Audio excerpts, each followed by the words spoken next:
ragazze mie e ragazzi miei e bentornati sul mio canale. Allora, oggi mi è nata l'ispirazione di farvi questo podcast relativo agli istinti, relativo alla nostra natura più profonda, quella parte di noi sconosciuta di cui abbiamo paura. Abbiamo paura a dare ascolto a una parte di noi sconosciuta che non è conforme a una certa struttura, a una certa forma mentis che abbiamo ereditato dalla famiglia, dal contesto sociale, dalle consuetudini, dai moralismi, la forma mentis. E quindi siamo vittime di questa forma mentis. E questo è un periodo storico in cui la società ci obbliga ad essere delle macchine, ad essere automi, reprimendo i nostri istinti più profondi, la verità dell'essere. E quindi quando sorgono ansie, attacchi di panico, paure, hanno tutti la stessa matrice, hanno tutti la stessa origine. E l'occultare quella cosa profonda che si chiamano istinti, si chiama natura. E di solito, prima di farvi un podcast, mi segno i punti essenziali, mi scrivo proprio i punti essenziali di cui voglio parlare, tipo primo punto, secondo punto. In questo caso no. Mi è venuto di getto adesso di farvi questo podcast, non so nemmeno come lo chiamo. Istinti, paure, attacchi di panico, depressione. Ma perché? Perché arrivano? Questo è il momento storico in cui ci sono più depressi, più paurosi e timorati di Dio che siano mai esistiti. Il punto qual è? E che voglio un po' parlare di questo. Parlerò della mia esperienza, perché la mia esperienza in questo canale sta dando il successo a tantissime di voi.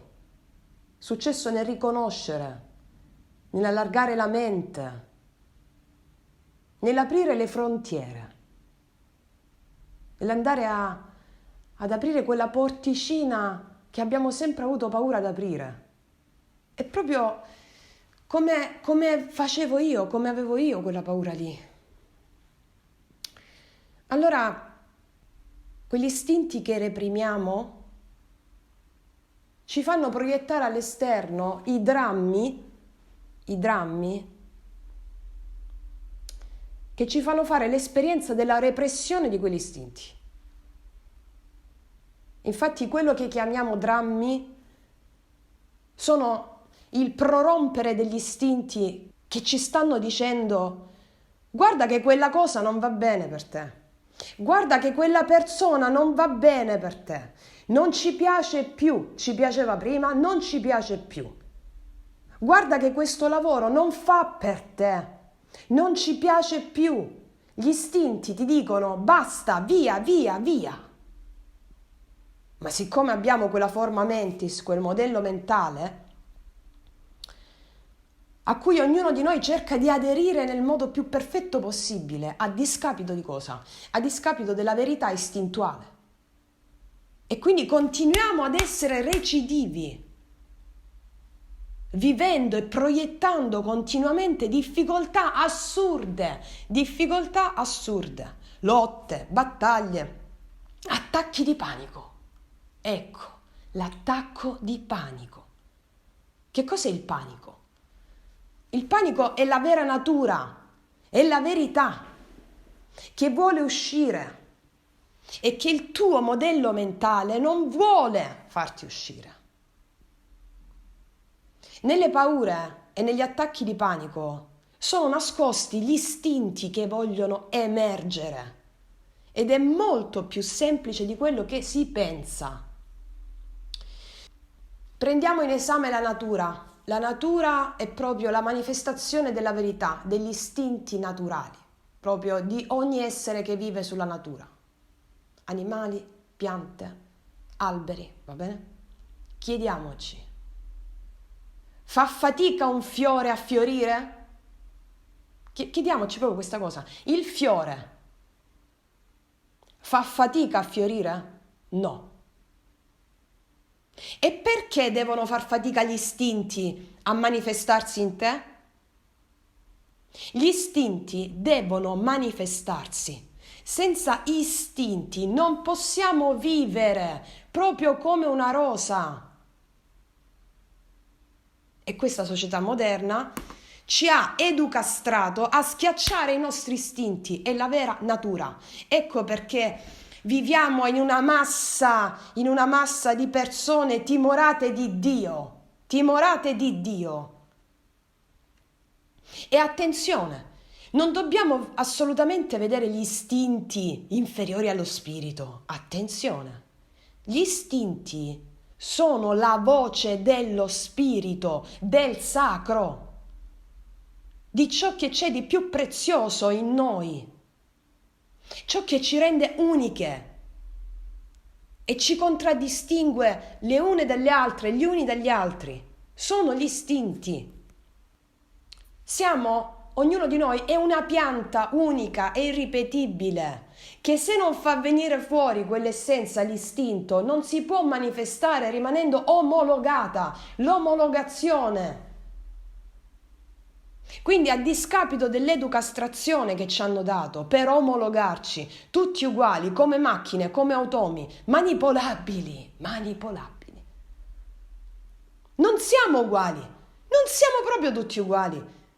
Siamo meravigliosamente tutti diversi, unici, non uguali. Un inno alla diversità, una standing ovation alla diversità. La differenza la fanno le differenze. Sono le differenze a rendere unico ognuno di voi. Allora, una rosa è uguale a un tulipano? No. Una rosa è meno bella di un tulipano? No. Quindi gli attacchi di panico, come vi ho spiegato nel video di Lucifero e il tuo Dio, di apostrofo io, per chi non l'avesse visto invito fortemente a guardarlo o a riguardarlo, perché repetita Juvent. Il dio Pan, da cui viene panico, era il dio della terra, l'unico dio che viveva sulla terra, quindi gli istinti. Quando abbiamo un attacco di panico è la natura istintuale dell'uomo che vuole uscire, perché davanti a noi si sta proponendo una cosa nuova che noi non conosciamo, di cui abbiamo paura perché siamo educastrati, con moralismi e consuetudini velenose. Mi spiego? E quando vediamo degli eventi shock che succedono, telegiornali, persone che perdono la testa, assassini, omicidi, eccetera, perché succedono? Perché succedono? Perché la società ci ha educastrati, alla fine la natura scoppia, vuole uscire. Quindi impariamo ad ascoltare l'istinto per non creare disordini e drammi che scoppia tutta una volta, perché come diceva un grande professore dell'università, Francesca, alla fine la natura vince sempre, esce fuori. Allora o accompagniamo questi nostri istinti nel dar voce, nell'osservarci, nell'autoanalisi, andando a manifestare quella parte sconosciuta di noi, o meglio, scusatemi, ad accoglierla, quella parte sconosciuta, affidandoci alla paura quando arriva o al panico quando arriva, perché è più grosso di noi il panico quando arriva. Perché è quella forza sconosciuta che arriva, è più forte di te, è più grossa di te, è talmente più grossa che prevale facendoti venire l'attacco di panico. Se fosse più piccola di te la sapresti gestire. E che cos'è il panico? È l'istinto naturale dell'uomo che vuole uscire, quella parte di te più grande che non conosci. E sentire accompagnarsi, facendola entrare. È l'unico modo, non per sopravvivere. Fino adesso siamo sopravvissuti come automi. Fino adesso abbiamo sopravvissuto, non abbiamo vissuto.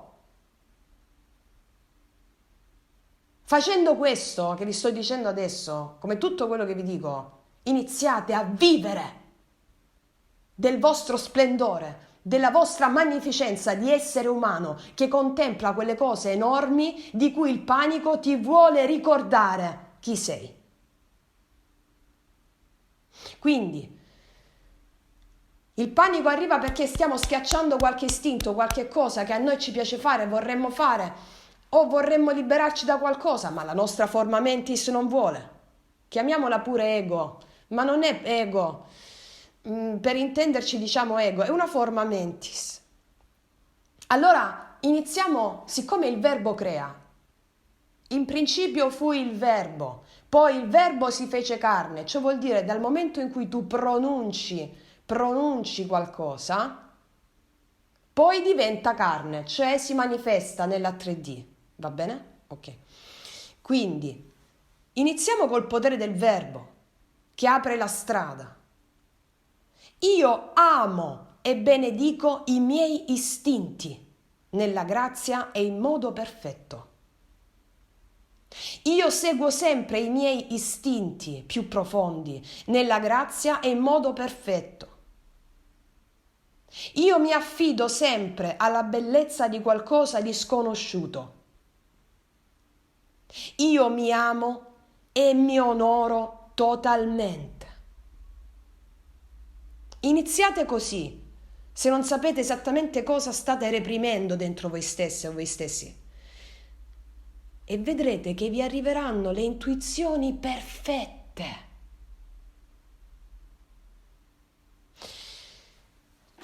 Tutto ciò che...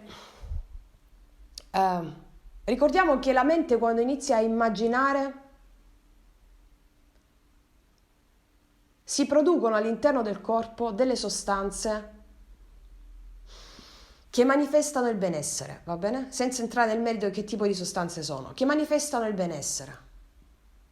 E siccome la mente crea, e tu man mano che stai bene immaginandoti in situazioni diverse, anche le più nascoste dentro di te, che non avresti mai osato pensare, tu già immaginandolo, come vi ho già spiegato nel video sul tradimento, inizi a guarire. Va bene? Voglio prendere un altro punto. Tutti gli estremismi sono nocivi. Tutti i fondamentalismi, tutti gli ismi sono nocivi. Ci sono passata io in prima persona. Quando ero estremista su delle cose ed ero ottusa, la mente ottusa, chiusa, a partire dall'alimentazione, a partire da... la prima cosa che mi viene in mente sulla mia esperienza di vita è l'alimentazione, perché ci ho combattuto per 20 anni. L'alimentazione, a partire dai modelli di riferimento che ci danno da seguire, no? Nella società moderna. 80 anni fa, 70 anni fa, quando è Marilyn Monroe? Era Marilyn Monroe il prototipo di bellezza che aveva una taglia 46, una donna meravigliosa, abbondante, piena del femminile. A oggi che il modello è una 36, va bene? Quindi in base al sistema sociale noi ci prendiamo modelli di riferimento. Come diceva Freud, arriva il conflitto tra S e super S, io e super io. E quindi abbiamo dalla società uno stereotipo che ci inculcano, stereotipo, a discapito di cosa? Dell'archetipo vero che è dentro di noi. Se noi abbiamo dentro un archetipo di donna o uomo di un certo tipo che vuole manifestarsi grazie ai nostri istinti, che differisce totalmente dallo stereotipo precostituito che ci viene indotto dalla società, allora sono i nostri istinti che ci devono guidare verso la manifestazione del nostro archetipo interno, cioè della nostra vera natura, a discapito dello stereotipo che ci viene propinato dal sistema.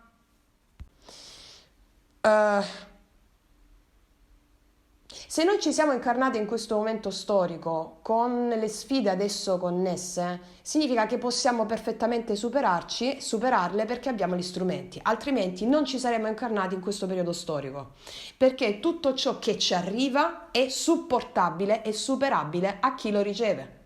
Ok. Perché l'universo è perfetto, la creazione è perfetta. Ok, ritornando all'alimentazione, quante volte, quante diete per conformarmi a un modello di riferimento, per piacere all'altro, non a me stessa. E quindi anoressia, bulimia, tutte queste cose. Eliminavo una cosa, eliminavo un'altra, eliminavo quell'altro, con dentro una frustrazione incredibile. Ma se io dentro sto nutrendo una frustrazione incredibile, a quale risultato penso di ottenere fuori? Ma io questo 20 anni fa non lo sapevo. Non a caso facevo le diete così, magari dimagrivo e poi le riprendevo tutte insieme, i chili. Mi stavo sperimentando, non sapevo nemmeno io che stavo facendo, sapevo che volevo essere amata.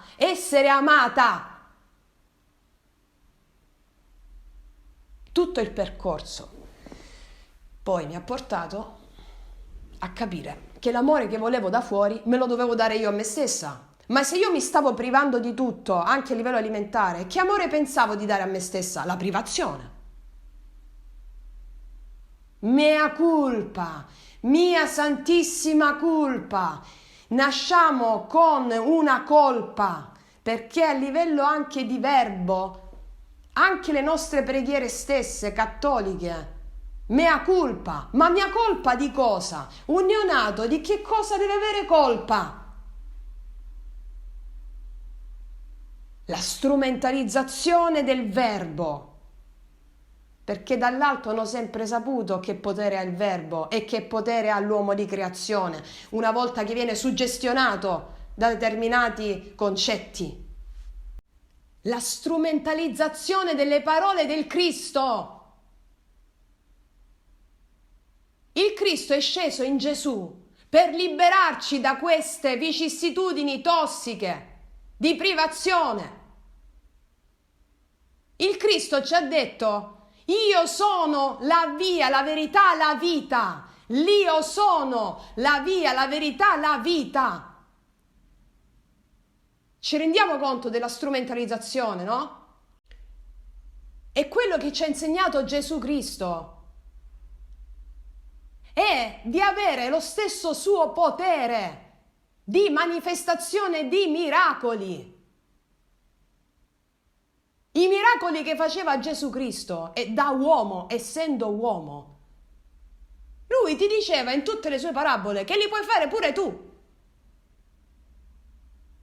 E per dare credito di questo si è fatto crocifiggere per far capire a tutti che era un umano, che era uomo.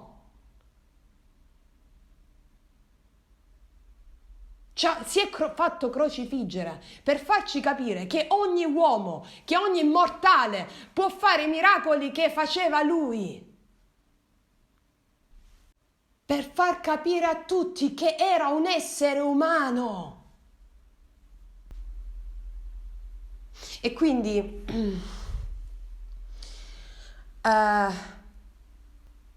rispetto a quell'istinto che abbiamo dentro, che per tutte queste vicissitudini ci viene ostruito, queste vicissitudini, questa educazione che ci ha creato i limiti, che ci ha creato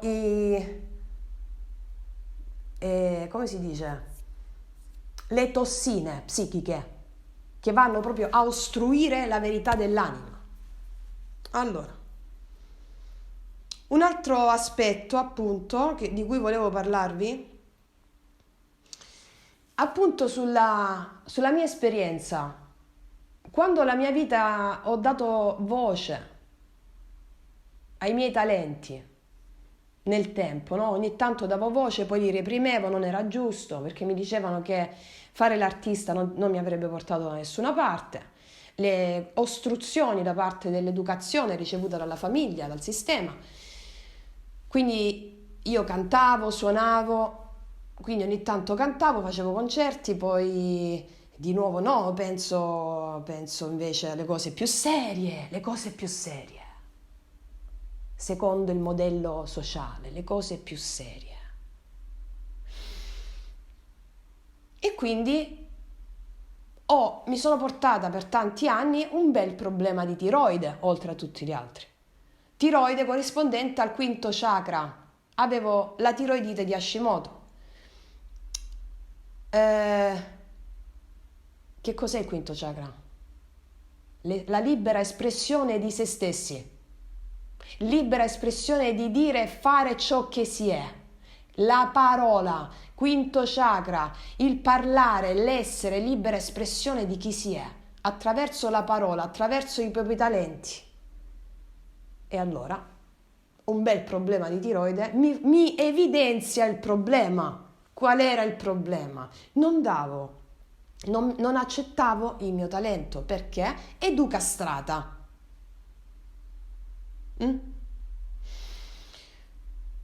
Infatti ogni volta che io cantavo, suonavo, creavo, il problema, diciamo, mi passava, no? Mm, Poi ho preso le medicine, Eutirox, per un po' di anni. Quando a 23 anni ti dicono che a vita avrai questo problema, dentro di me, io non sapevo ancora niente di tutto poi il percorso che ho fatto. Grazie a quella diagnosi di quel problema io ho fatto quel percorso di guarire da me stessa, da questa cosa. Perché se non mi avessero diagnosticato quella cosa, non mi sarebbe scattato la guerra all'Eutirox, la guerra alla tiroide, cioè alla medicina era la guerra. Perché non potevo minimamente pensare che a 20 anni avevo già una sorta di un problema a vita. Allora io non sapevo niente, ripeto, non avevo iniziato i miei studi di naturopata. Facevo l'università all'epoca, scienze politiche. E iniziò la mia guerra all'Eutirox. Io mi dissi che avrei vinto, non sapevo come, perché combattere con la medicina ufficiale, ma non tanto con la medicina ufficiale, con le parole che mi furono dette, con un macigno di un'impostazione mentale in cui solo la scienza, in quel caso la scienza proprio, la scienza che tutti noi conosciamo, è la verità assoluta. Allora, quando ho iniziato i miei studi di naturopatia, studi supportati da medici, da luminari, ebbi il fortunato incontro di conoscere un medico meraviglioso, un endocrinologo, un altro endocrinologo meraviglioso, che supportavano la medicina integrata. Ok. Io iniziavo a capire che cosa significava il mio problema, iniziavo a capire cosa significava, grazie agli studi di medicina olistica, i chakra, cosa di cui non sapevo proprio di che cosa stavano parlando. Per farvela un po' breve, grazie al supporto di questi straordinari medici e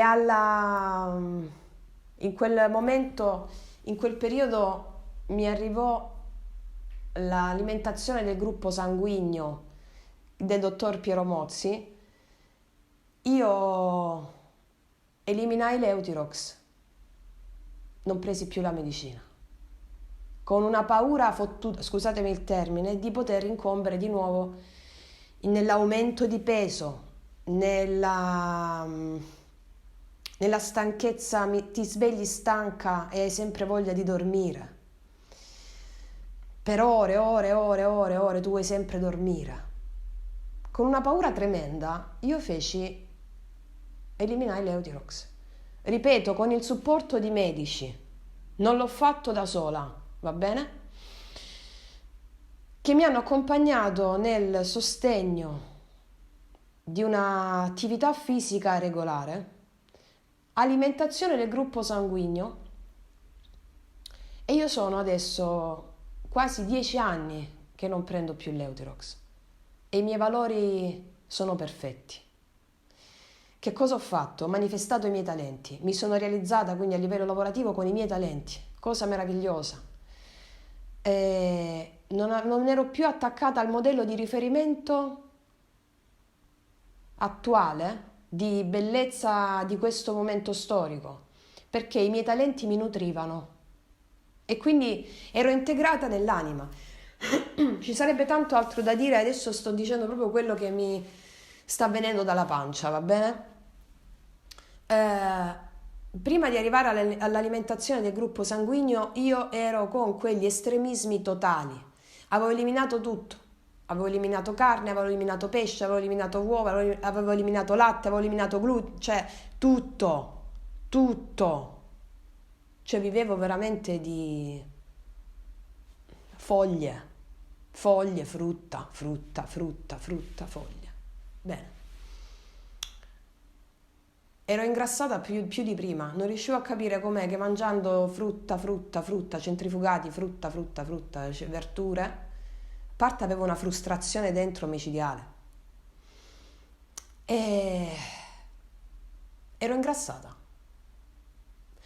Le prime 2 settimane, non mangiando mai, diciamo, cibi sani, verdure crude, eccetera, frutta, io mangiando sempre un po' di patatine, pasta, pizza, mi nutrivo così, ovviamente le prime 2 o 3 settimane ne ho tratto beneficio, va bene?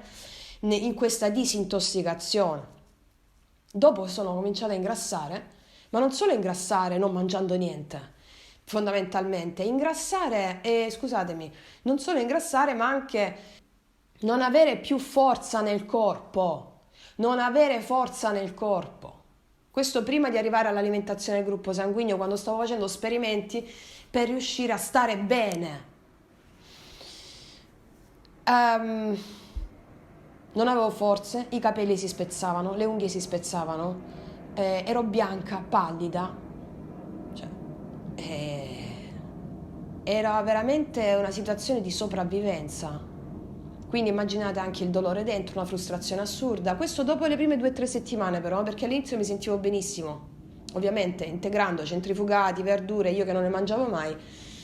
E quindi poi iniziai la scuola in naturopatia con questi medici straordinari e la conoscenza di questa alimentazione del gruppo sanguigno. Io, supportata sempre, ripeto, da medici illuminati, ho iniziato a fare un percorso di disintossicazione del vecchio sé, diciamolo così per includere tutto. E l'alimentazione del gruppo sanguigno, io sono gruppo 0, 0 negativo, includeva un'introduzione di carne rossa per almeno 4-5 volte a settimana. Ok. Io ero ero sgomento, diciamo, perché avevo eliminato la carne, erano 3 anni, non mangiavo carne, pesce, uova. Mi rifiutai all'inizio. Era una questione ideologica? Non era una questione ideologica? Io vi posso dire che mi stavo sperimentando con quello che pensavo fosse giusto. Non mangiare carne, non mangiare pesce. Credevo che fosse giusto. Però l'ideologia doveva fare conti con l'istinto vero, il corpo. Ed io ero a terra. Volevo fare la cosa giusta, in termini spirituali, in termini di una corretta condotta da quello che avevo imparato, avevo appreso, una corrente di pensiero piuttosto che un'altra. Quale scelgo? Mi stavo sperimentando nelle varie correnti. È giusto? Non è giusto? Il mio corpo era a terra. Il corpo parlava. Le stavo provando tutte, mossa da una consapevolezza mia spirituale che mi veniva da dentro, no? E quindi non posso sopportare che vengano uccisi animali, non posso sopportare.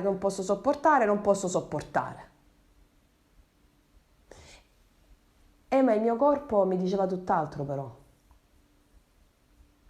Ripeto, non avevo la coscienza spirituale di adesso. Erano tutte delle sperimentazioni che stava facendo il mio corpo. Cioè era Dio che si sperimentava attraverso di me. Nel giungere a un compromesso, nel giungere a una... In medio stat virtus, nel mezzo sta la virtù. Con gli estremismi non si va da nessuna parte.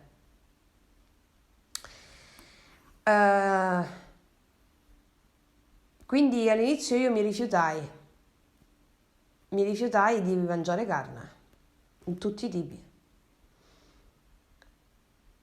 Un giorno arrivo al ristorante di un mio amico dove mi aveva fatto la solita insalata e vedo che al tavolo a fianco vengono portati dei gamberoni. Allora ragazzi, io vi dico una cosa, non ho mai provato niente del genere. Mi è iniziato un istinto nervoso, ho preso le forchette e le ho buttate a terra, un istinto nervoso che cercavo di occultare. Non sapevo da dove venisse quell'istinto, perché io non potevo mangiare carne. Il mio corpo mi stava dicendo tutt'altro. Era un istinto, veramente, mi stava venendo mi sono graffiata in petto, mi stavo sentendo male. A un certo punto ho detto: senti, mi fai assaggiare i gamberoni? Non l'ho detto io con la mia bocca, l'ha detto qualcos'altro. Mi ha portato i gamberoni, me li sono mangiati con la buccia, con un istinto animale che mi stavo sentendo male. Appena ho finito, non mi ricordavo di stare così bene da una vita. E allora mi sono documentata su questo gruppo sanguigno, ne ho parlato con i medici che mi seguivano allora e mi dissero la cosa a cui ero arrivata. Effettivamente è un ottimo percorso per te che sei gruppo 0. Il gruppo 0, secondo questa alimentazione, io ero scettica, anche se le avrei provate tutte per stare bene, ero scettica ovviamente. Avendo una mente scientifica, ero scettica. Il gruppo 0 è il primo gruppo nato sulla Terra, così si racconta, che viveva di caccia e selvaggina. Non di grano, non di alimenti elaborati, quindi sì, erano cacciatori, predatori. Cioè vi spiego un attimo, la dieta del gruppo sanguigno si basa sul sistema immunitario che ognuno ha in base al proprio gruppo sanguigno. E la dieta appunto del gruppo sanguigno, gli studi partono dal primo gruppo che è nato sulla Terra, il gruppo 0, e poi si è sviluppato il gruppo A, gruppo B e gruppo AB. Ma da cosa dipende questo sviluppo? In base al cambiamento delle condizioni climatiche e ambientali dell'uomo. Cioè, gli adattamenti che l'uomo ha subito e si è dovuto adattare da quando ha avuto origine sulla Terra hanno permesso di sopravvivere all'uomo. e questo ha determinato anche cambiamenti nel suo sistema immunitario e determinato la diversificazione degli antigeni nel sangue. Mi spiego? Cioè, gli uomini primitivi, proprio i primi, avevano gruppo sanguigno 0. Poi, durante il periodo neolitico, se non sbaglio, si verificò il primo cambiamento rilevante proprio dello stile di vita, cioè l'uomo da nomade divenne sedentario, per esempio, e fu in questo nuovo ambiente dove iniziarono le prime comunità agricole basate sulla coltivazione di cereali, l'allevamento, e lì si iniziò a sviluppare il gruppo A, proprio per adattamento, condizioni climatiche e antigeni nel sangue. Poi si sviluppò il gruppo sanguigno B, che stava nelle popolazioni nomadi dell'Asia, se non sbaglio, e questo gruppo nacque proprio per fronteggiare il passaggio dal clima torrido dell'Africa al freddo glaciale dell'Himalaya. E questi popoli erano principalmente, si nutrivano di carne, di prodotti caseari, e quindi nacque il gruppo B. Poi il gruppo AB, che è quello più recente di tutti, anche il più raro, e infatti presente in circa il 5% della popolazione, se non sbaglio, ed è quello più o meno che si colloca a circa 1000-1200 anni fa, quando l'impero romano fu invaso dai barbari. E quindi il sangue di tipo A si mescolò con quello B, però è difficile determinare il periodo esatto, mi spiego? E questo tipo di gruppo sanguigno, l'AB, ha caratteristiche più complesse, infatti eredita sia le tolleranze di entrambi i gruppi di origine, ma non ha gli anticorpi di nessuno dei due. Cosa che lo può rendere al tempo stesso più resistente per alcune cose e più vulnerabile per altre. Insomma, praticamente poi comunque vi linko sotto all'info box in descrizione sotto per chi volesse documentarsi sul gruppo sanguigno. Bene, ma torniamo a me. Quindi, alla luce degli insegnamenti che sappiamo oggi, i credo del mio DNA avevano queste origini. Ecco perché io stavo male, non mangiando carne. E non appena ho cominciato a mangiare carne nuovamente, si sono rinforzate proprio le forze del corpo, unghie, capelli, avevo una chioma, inizia dopo un po' di mesi, dico ma che sta succedendo? Una forza inesauribile, mi sentivo in connessione con Dio e l'universo, grata, felice. E quindi potevo perfettamente riscontrare come gli alimenti che avevo introdotto nella mia alimentazione, reintrodotto, quindi carne, pesce, uova, mi davano questo beneficio per il mio gruppo 0, cosa che è ben diversa da un gruppo A o da un gruppo B, che secondo la dieta del gruppo sanguigno, secondo i ricercatori appunto, non ne traggono beneficio quanto ne trae un gruppo 0. Mi spiego? Ritrovavo tali riscontri e ho proseguito. Alla luce degli insegnamenti che sappiamo oggi, il credo che il mio DNA aveva era quello. Ed io stavo andando contro una certa natura, un certo istinto, senza averlo sperimentato, senza averne coscienza fino a quel momento. Come si può cambiare il credo? Il credo si può cambiare? Certo che si può cambiare. Come ci dicono, ci insegnano le grandi scuole esoteriche, un maestro vero può anche bere il veleno e non gli succede nulla. Ma prima di fare questo deve conoscere la materia di cui è fatto. Allora io, facendo l'esperienza del mio credo, del DNA di quel gruppo 0, al giorno d'oggi, con l'esperienza acquisita di conoscenza, io oggi posso mangiare tutto e scegliere sulla base della mia coscienza quello di cui ho veramente bisogno. Ascoltare il mio corpo, con profonda tolleranza, con profondo sentire, perché è la coscienza che cambia le cose, la coscienza a cui sei arrivato con profonda onestà, facendo un certo tipo di esperienza che ti permette di essere integro in te stesso.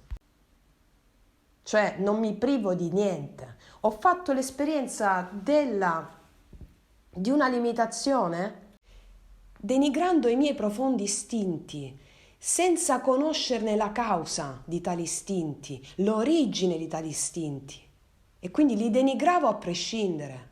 Denigravo per ideologia, probabilmente, senza andare a fondo nelle cose. E soltanto quando sono andata a fondo nelle cose, facendo l'esperienza della mia materia, del mio corpo, del mio sangue, ho potuto cambiare, ho potuto iniziare a scegliere per andare incontro a un certo equilibrio, in medio stat virtus. In concomitanza di questo mio momento di profonda crisi esistenziale, che faccio, che non faccio, non posso mangiare carne, io non posso permettermi questo, e allo stesso tempo il mio corpo ne soffriva, non avevo forze, non sapevo che strada dovessi prendere. Non sapevo quale fosse la causa, non capivo perché, pensavo che mi stessi comportando bene con me stessa e con il mondo. Allora, guarda caso, che non esiste caso, mi ritrovai una sera a vedere un film. Il film era Balla coi lupi di Kevin Costner del 1990, un film che mi ha ribaltato come un calzino, in cui gli indiani d'America, un film meraviglioso, gli indiani d'America che hanno una coscienza, sono i discendenti di Atlantide, che gli indiani d'America.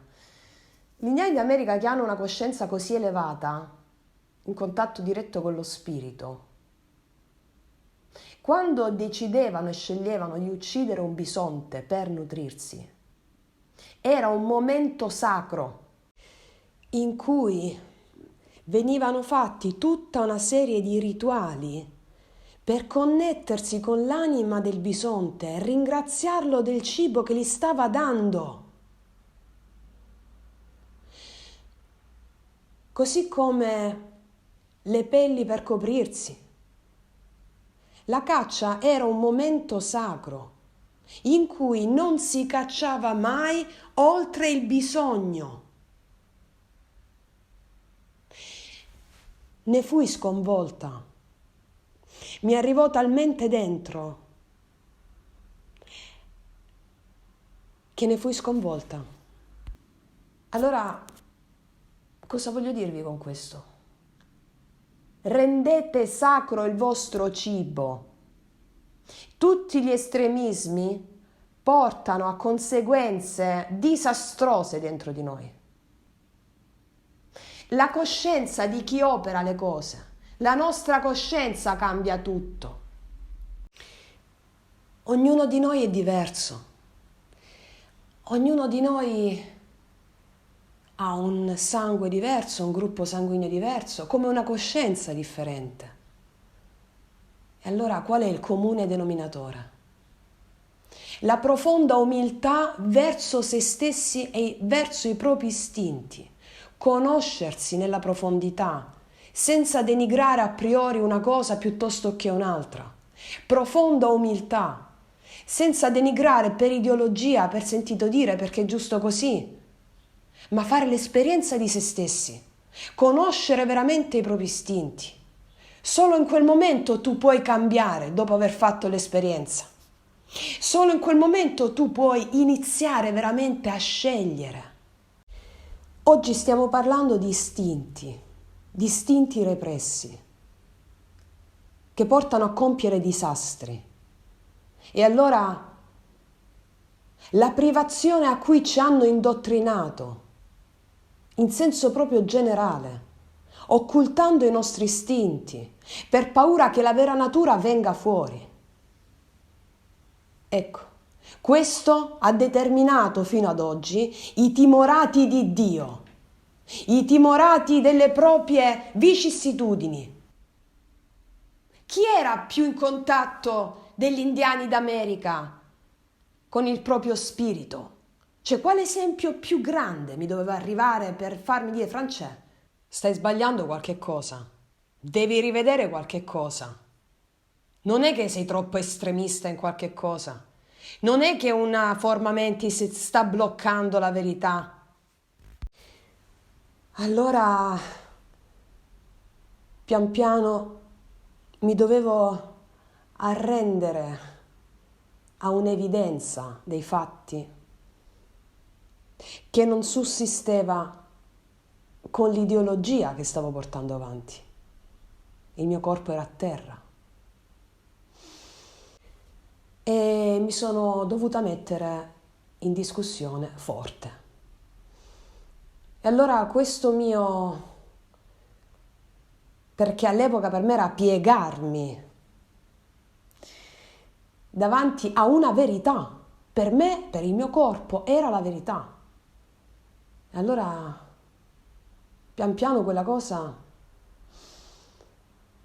mi ha portato ad arrivare al mio successo personale, quello della tolleranza verso me stessa e quindi nei confronti degli altri.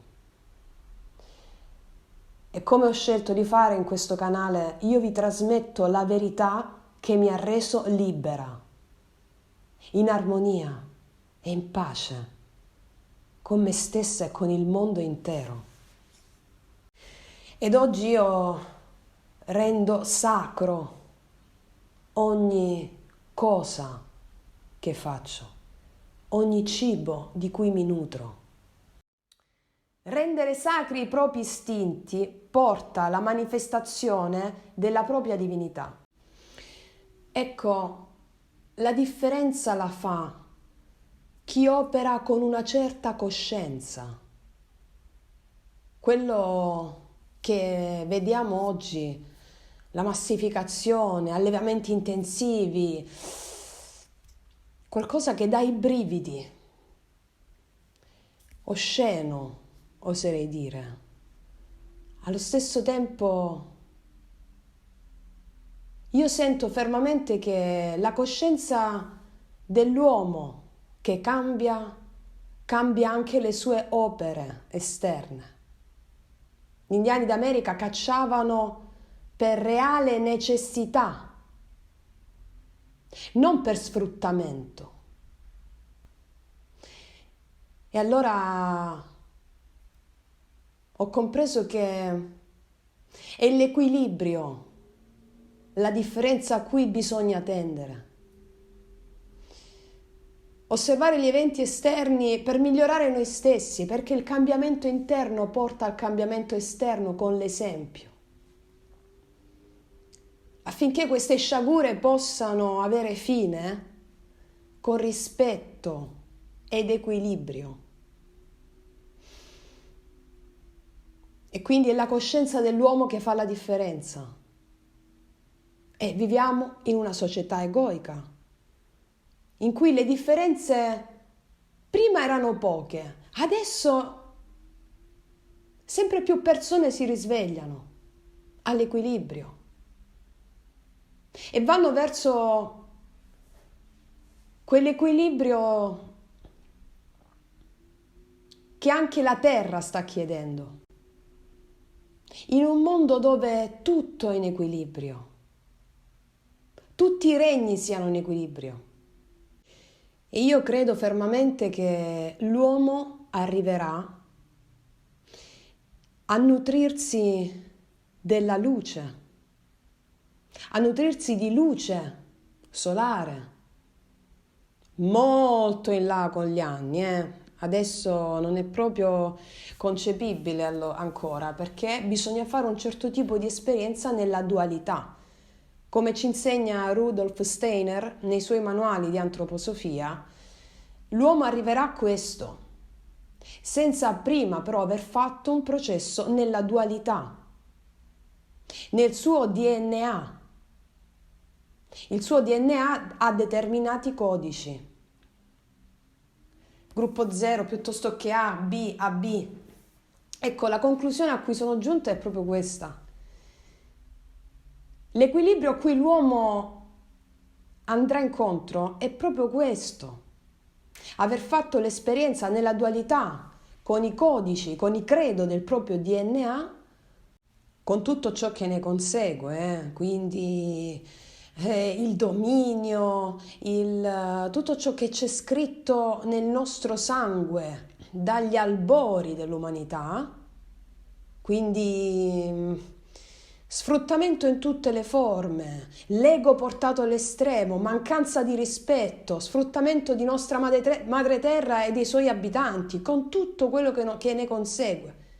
Arrivare al limite di questa condizione egoica per arrivare a nutrirsi della luce. Questo è quello a cui va incontro l'uomo, grazie a un lavoro di consapevolezza che fa in questo momento nella dualità. E quindi a cosa mi ha portato questo processo di trasmutazione, di trasformazione? A comprendere quanto molto spesso sono stata ottusa, quanto molto spesso sono stata proprio inflessibile, non riuscendo a capire come potevo migliorarmi, perché la flessibilità implica che tu guardi ciò che c'è intorno e lo usi per migliorare te stessa, per portare un esempio. E quindi vittima di giudizi e pregiudizi sono stata. Perché ero vittima di giudizio e pregiudizio su me stessa. Perché prima mi arrabbiavo forte contro le sciagure, contro qualsiasi tipo di maltrattamento, mi arrabbiavo invece di canalizzare quell'energia per il mio miglioramento. Ero arrabbiata e di conseguenza facevo lo stesso gioco di chi mi faceva arrabbiare. Se tu vuoi la pace, non puoi combattere per la pace, non puoi fare la guerra per la pace, devi incarnare la pace e portare l'esempio a chi fa la guerra. Ricordiamo Gandhi. Se vuoi cambiare il mondo devi cambiare te stesso. Sii il cambiamento che vuoi vedere nel mondo. Lui faceva la pace e ha vinto la guerra. Non ha fatto una guerra per la pace. Lui incarnava la pace. Guerra per guerra porta alla guerra. Puoi vincere solo se sei diverso. Una guerra per la pace è la stessa guerra per la guerra. È sempre una guerra. Come ci insegna Gandhi, incarnava la pace e ha vinto la guerra. Anche se le ragioni sono in buona fede, ovviamente, per la pace, è sempre una guerra se fai la guerra per la pace. Incarnare l'equilibrio, incarnare la pace, è quello a cui dobbiamo tendere. A cosa mi ha portato la mia ottusaggine? La mia ottusaggine di quando non mangiavo carne, di quando eliminavo quello, di quando a giudicare male chi non faceva come me e a passare poi dall'altra sponda invece, perché introducendo quegli alimenti che giudicavo male se gli altri mangiavano, mi sono trovata io nei panni. E sapete cosa è successo quando sono tornata a mangiare carne? Che mi sono trovata nei panni di quella che è stata giudicata male da quelle persone che io avevo giudicato male, del perché mangiavano carne. Francesca, mangi carne? Hai visto che alla fine Eh sì, quel giudizio di quel mio giudice interiore del vecchio credo. Nella misura in cui giudichi sarai giudicato. Chi è che mi stava giudicando in quel momento? Quella parte di me a cui avevo disobbedito, quella però che mi voleva tenere legata a un'ideologia, a un conformismo. Mi stavano mettendo alla prova e quindi incassare quel sorrisetto, quella battuta, senza rispondere niente. È stata una grande prova. Abbassavo la testa perché avevo compreso più o meno che l'altro ero io. All'epoca ancora non avevo tale consapevolezza totale di adesso. Avevo semplicemente compreso che mi ero sbagliata. Avevo accettato, mi stavo tollerando le mie fragilità, la mia ottusaggine, per poi ritrovarmi in altre occasioni con quelle persone con cui io invece condividevo il mio mangiare vegano, crudista, sconvolte dal mio cambiamento. E mo, come glielo giustifichi? Che cosa gli dici? Anche quelle persone erano lo specchio di una mia interiorità, erano la prova di un mio specchio esterno. Tutti questi disagi erano test per vedere quanto io sentivo veramente quella cosa, come ve lo sto dicendo io adesso, per vedere quanto io ero tollerante, per testare la mia tolleranza nelle scelte degli altri, ma prima di tutto verso me stessa. Ma che cosa voglio dirvi di più profondo di questo? La tolleranza verso se stessi, verso i propri istinti, la tolleranza e l'amore di sé nell'ascoltarsi, la tolleranza verso le proprie fragilità, la tolleranza verso le fragilità dell'altro, tolleranza, la tolleranza verso le scelte dell'altro, la tolleranza verso le scelte dell'altro. Gli estremismi, il giudizio fuori, il giudizio che stai dando a te. Allora noi ci stiamo responsabilizzando a creare una coscienza dentro di noi elevata, tolleranza, empatia, riconoscere l'altro quale te stesso. E tutta la massificazione che stiamo vedendo adesso, l'omologazione, lo sfruttamento di massa, tutte queste cose, per non chiamarle in altro modo, sono il prodotto della società egoica, dove non c'è rispetto per niente, perché ci vogliono come delle macchine. Gli indiani d'America per me sono stati sempre un punto di riferimento. E quando ho capito le loro usanze, la loro cultura, quella cosa ha lavorato dentro di me.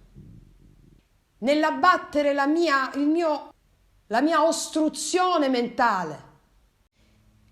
E ricordiamo, gli indiani d'America erano l'esempio del popolo che era in contatto con lo spirito costante. E le loro usanze, comprese quelle di rendere sacro il loro cibo, la carne che mangiavano, ci devono far riflettere. Perché i conquistadores, quelli che dopo arrivarono a conquistare gli indiani, che li hanno devastati, erano i progenitori della nostra società egoica. C'è una saggezza che abbiamo perduto. Conoscere le usanze, i modi di queste popolazioni, dei popoli antichi, ti fa riflettere. C'è una coscienza che dobbiamo assolutamente recuperare, in cui non ci sono gli ismi. L'osservazione che avevano queste persone della natura, degli eventi, la sacralità in ogni gesto che facevano. E questa è la saggezza che stiamo recuperando adesso, che dobbiamo recuperare per forza. Sapete, io ho eliminato il giudizio già da parecchi anni e osservo ciò che mi accade fuori come uno spettatore, come un testimone, sapendo che le persone e le circostanze sono specchi. Allora le osservo, cercando di comprendere se c'è qualcosa che mi stuzzica all'interno, che mi muove all'interno qualcosa, e la rimando sempre a me. E l'obiettivo è quello di migliorarmi grazie a ciò che vedo all'esterno. Vedo qualcosa di forte, in negativo per esempio, non giudico, io ho sospeso il giudizio, la riporto a me. Come posso migliorare me grazie a quella cosa forte che sto vedendo fuori? Io non mi schiero da nessuna parte, mi schiero a favore dell'assoluto, a favore della bellezza. E dici, così ti schieri? Certo, giudice sopra le parti, a favore della bellezza, dell'equilibrio, senza estremismi, dell'equilibrio. Io porto il mio esempio del mio equilibrio, nessun estremismo, in medio stat virtus. È l'esempio, il solo insegnamento che puoi dare, il tuo esempio nell'equilibrio. Cos'altro voglio dirvi con questo? Che qualsiasi scelta voi facciate, se vi sentite in connessione col tutto e vi dà quell'equilibrio, qualsiasi cosa scegliete di mangiare, chiunque scegliete di vedere, di conoscere, qualsiasi corrente filosofica, di pensiero, religione voi seguite, se vi fa stare in equilibrio con voi stessi e non vi fa sentire oppressi in qualche cosa, è la strada giusta. Il mio percorso, quello che vi sto descrivendo, è stato questo. L'obiettivo è sempre lo stesso però, che ci accomuna, quell'equilibrio. Quindi qualsiasi cosa voi fate, e vi crea un equilibrio meraviglioso all'interno. Se scegliete di qualsiasi cosa, ragazzi, avete capito che cosa voglio dire? Se vi crea quell'equilibrio e non crea ostruzione all'interno, repressione, qualche cosa che vuole uscire, però per ideologia o moralismo tu la stai sopprimendo, non va bene. Chiedetevi se vi dà equilibrio, qualsiasi cosa. È quella la strada. L'istinto che vuole uscire deve essere manifestato. Io vi sto raccontando tutto questo per farvi fare una riflessione. E quell'equilibrio che sentite ha a che fare con la sospensione del giudizio verso l'altro. Quindi, come assunto l'equilibrio, quell'equilibrio di cui sto parlando, non vi importa più di giudicare all'esterno. Giudizio, attenzione, il giudizio, che è velenoso, ma si attiva il discernimento. Il discernimento è l'ottava alta del giudizio. Il giudizio dice questo è brutto, questo è bello in modo assoluto. No. L'equilibrio di cui parlo io vi fa attuare il discernimento, che è una cosa diversa. Non è questo è brutto, questo è bello, ma questo non va bene per me, questo va bene per me. Quindi non c'è il giudizio assoluto su qualcuno, su qualcosa, o su qualcosa che fa qualcuno. Questo non va bene per me perché non è al mio livello di coscienza. questo va bene per me, è al mio livello in cui mi trovo adesso. Mi spiego, no? Cioè quell'equilibrio di cui sto parlando vi fa attuare un discernimento piuttosto che il giudizio. Guardate, io ripenso sempre a come facevano gli indiani e quando vidi quel film fu scioccante, la mia anima mi stava dicendo qualche cosa e non c'era nessun popolo così in connessione come gli indiani con lo spirito. Veramente mi ha fatto riflettere su quello a cui mi stavo attaccando per ideologia o per vero sentire. E da lì ho iniziato a seguire gli istinti, rendendo sacro tutto ciò che mangiavo e tutto ciò che facevo. Perché nella condizione di penuria in cui mi ero messa, eliminando tutto, mangiando solo verdure e frutta, il mio cervello non funzionava e quindi ero frustrata all'interno. E quindi quando invece ho ripreso, mi sono sentita in contatto con Dio, ringraziando tutti. Questo ha a che fare con questa riflessione che volevo farvi oggi, era proprio ve lo volevo dire già da tempo. Nella misura in cui comprendiamo che ogni persona è Dio che fa esperienza attraverso quella persona, allora noi iniziamo anche a diventare tolleranti, perché il divino femminile che incarna la tolleranza e che, a discapito di un maschile che ha usurpato la bellezza del femminile, compresa di madre terra, allora ci dobbiamo fare due domande. Allora, se vogliamo cambiare il mondo, devi cambiare te stessa. Tolleranza, empatia. Questa è stata la mia esperienza. Esperienza che continua ad essere tutt'oggi, che continua a fluire. Ma qual è la differenza dal passato? Che oggi sono in pace con me stessa, perché ho compreso quanto importante sia far fluire le mie contraddizioni interne, farle viaggiare insieme. Come vi ho spiegato anche nel video sul tradimento, la famosissima coniutio oppositorum, la congiunzione degli opposti, a cui ogni alchimista tende. Far fluire le proprie contraddizioni, farle danzare insieme. Una non può escludere l'altra, ma una insieme all'altra danno qualcosa di magnifico.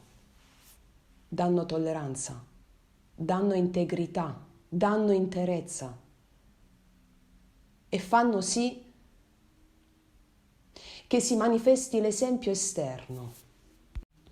E qui, in questo canale, io ho scelto di comunicarvi e trasmettervi la verità che mi ha reso libera, le tappe del mio successo, che mi hanno portato a congiungere le mie contraddizioni, piuttosto che discriminare, piuttosto che accusare, piuttosto che disperdere energia vitale nella separazione, ma bensì investire quell'energia vitale nell'unione.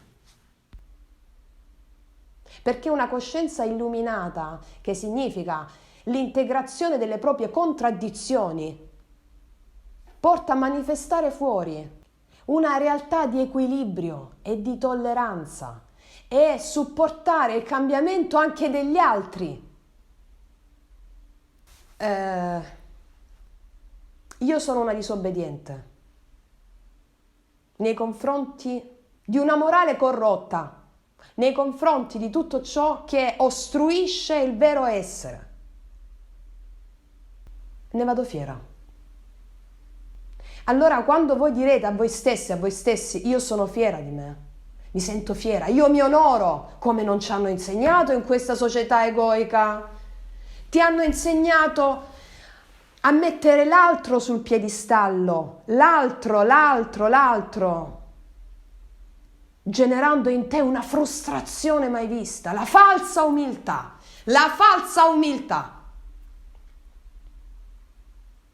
Sapete cos'è la vera umiltà? Ve l'ho già detto qualche altra volta.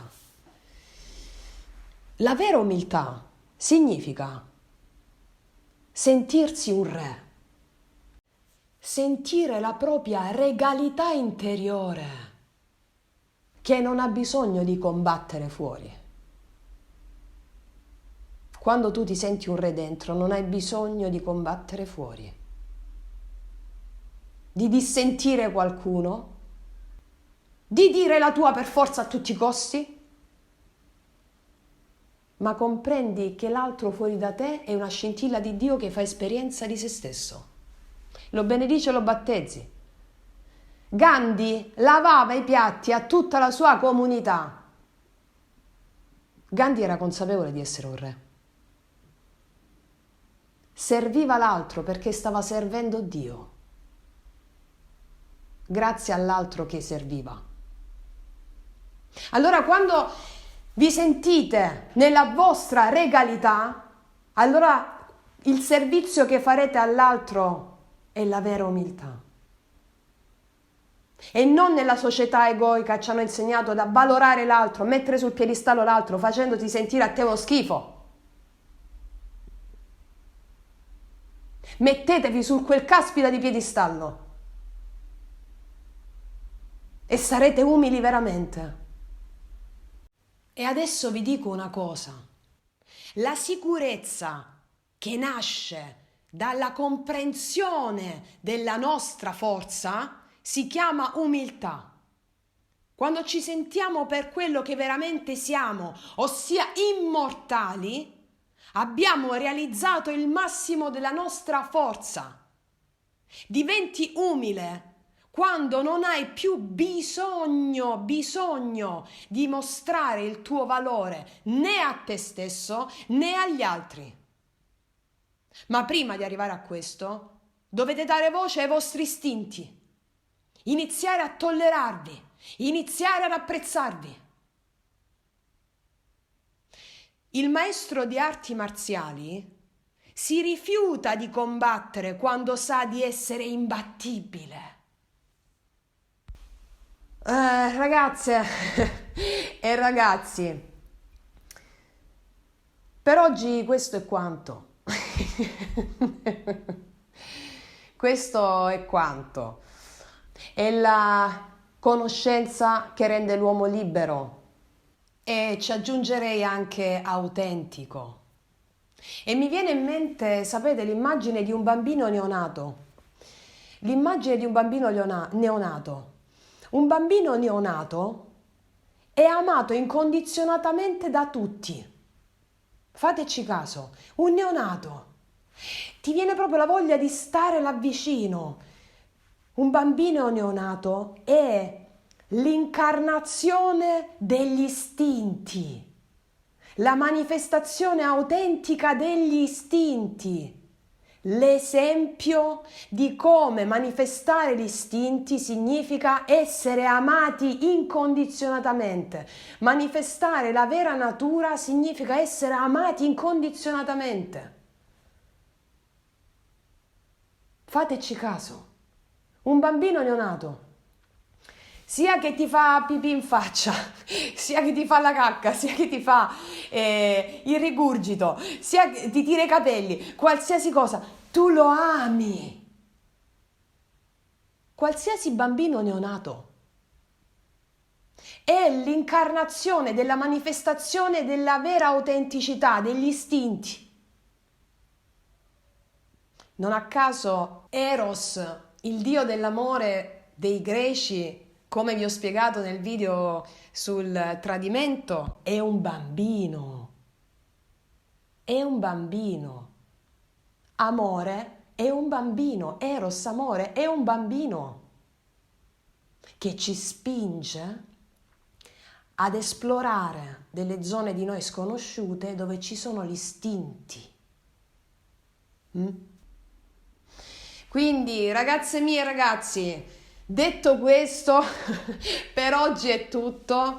Quindi, ragazze mie, io vi abbraccio profondamente, noi ci vediamo alla prossima e come sempre, che Dio vi benedica! Mua!